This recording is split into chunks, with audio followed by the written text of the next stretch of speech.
So Overwatch 2 has been out for a while now, although I guess a more accurate name for something like this would probably be more something like Overwatch version 1.22474. Jokes aside though, this game does come with some notable changes, well about as many changes as you would expect from something like a FIFA game, just a little bit more sober. So what are those changes, you ask? Well, I've taken the liberty of compiling all of them in this quick list you're seeing right now. Be careful though, blink and you might miss it. Did you catch all that? Good, cue the outro. Okay, I guess I'm doing this. I gotta do it right. Lord knows if I keep half-assing all this stuff, I might just become only successful enough to where my only options left would be to either start a music career or touch a 12-year-old, and well, I'm not a very good singer.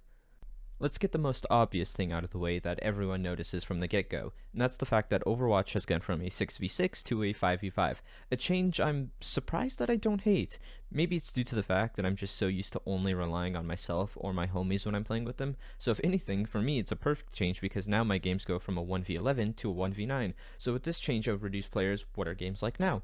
Well, allow me to show you my dream team and how we get shit done. First off, we have me, your boy Baby Hands, a support main who primarily plays Mercy because I love the power I get from controlling who lives and who dies, and choosing not to heal any annoying son of a bitch who says I need healing more than once. God damn it, yes I hear you motherfucker, keep this up and I'll beat the other healer to a bloody pulp so I'll truly be the only source of life that you can't even have. Teammate 2 consists of my cousin Throckmorton, a young boy once very determined to be a Hanzo Widowmaker main, but ever since then has undergone his redemption arc and is probably now the only healer I can safely rely on when I'm not playing the role, or when we're both playing them we can successfully make sure our team is going 0-0 instead of 0-12. Which is an improvement, I guess.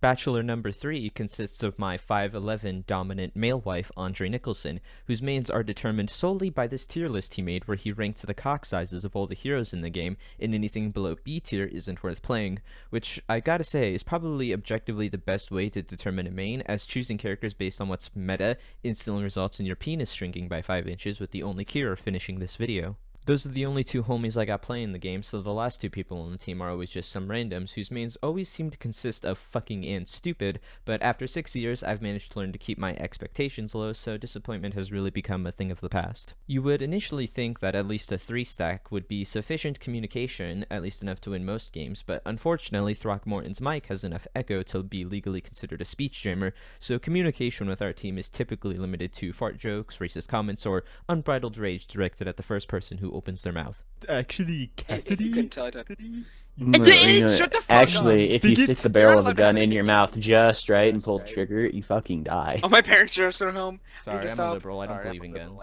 Despite it being one of the first things teased when the game was announced, therefore it's safe to assume it's either mostly or already finished, the story/PvE content isn't in the game at launch, which leads me to believe they've either cancelled it and are terrified of telling us, especially after the way the game launched, or they're pulling a Warzone where it's been finished since day one and are just holding off on releasing it to keep hype generated, in hopes that the keys they are constantly dangling in front of us don't get boring and we grow up and move on to better toys, like the shape holes, which in this case for me would be Persona 5. I know this game has been out for a while, but I recently just discovered existence and it's consumed my life.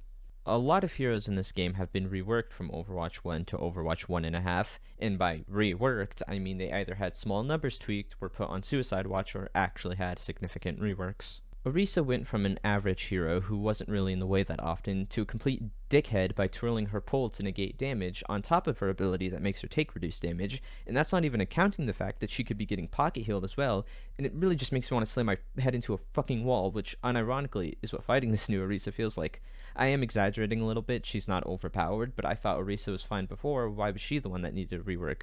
Granted, I avoid social media like the plague and don't let other people's stupid ideas influence me, so maybe everyone else thought she needed it. After all, the only heroes I thought needed change was Symmetra and Junkrat, and the latter was recently put into his fucking place with this game's release. Doomfist now does overall a lot less damage, but now, to go with this, he has a new ability where he lifts his overcompensator up and takes reduced damage. This is a trend I've been noticing with the tanks in this game.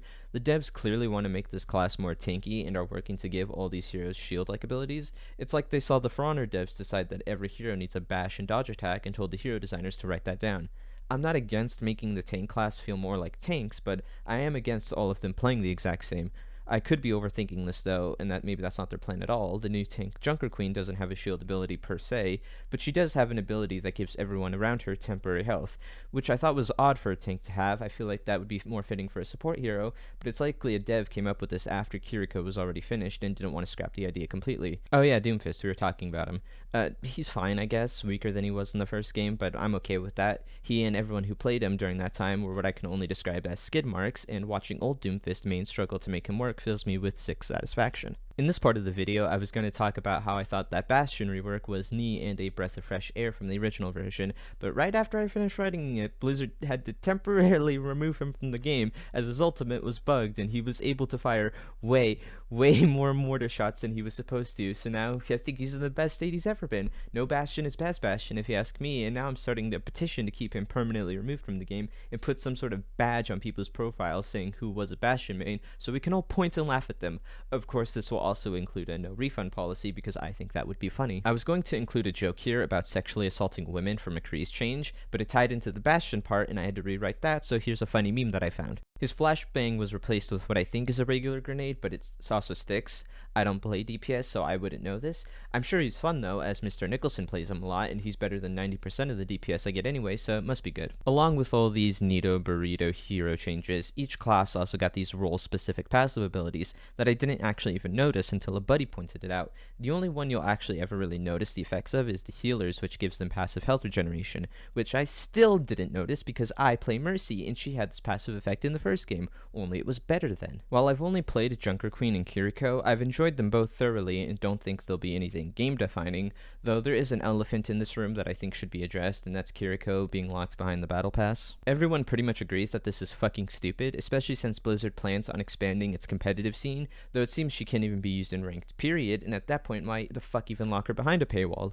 I'm not even going to acknowledge the fact that she can be in for free after seeing the time it takes to level up the battle pass, but also on the other hand, I'm able to play her and I haven't gotten to that tier on the battle pass, nor have I even bought in it, so I don't know what's going on anymore with this whole thing. Now, if you ask me, what I think will happen is that Kiriko is going to remain in this season's battle pass as planned. People will understandably bitch and moan about it, and then the next time a new hero rolls around, they'll be available to everyone from the get-go, and Blizzard will be Blizzard and pretend like this controversy never happened to begin with, and celebrate their achievements by jerking themselves off, followed by another raise for Bobby Kotick. Now that the pissing and shitting is over with, let's talk about something I do like, the new push game mode. It's essentially just payload, but instead of a sub-dom relationship, both sides are atop and it becomes a game of tug-of-war. This mode takes place on newly designed maps made specifically for this mode, where there is a robot in the center of the map and both teams have to push it to the enemy side to win. I would say this is a fun mode, but fun is a concept lost to me. After being physically and emotionally beaten by Frauner, these days I can really only have fun if I'm actively ruining someone else's experience,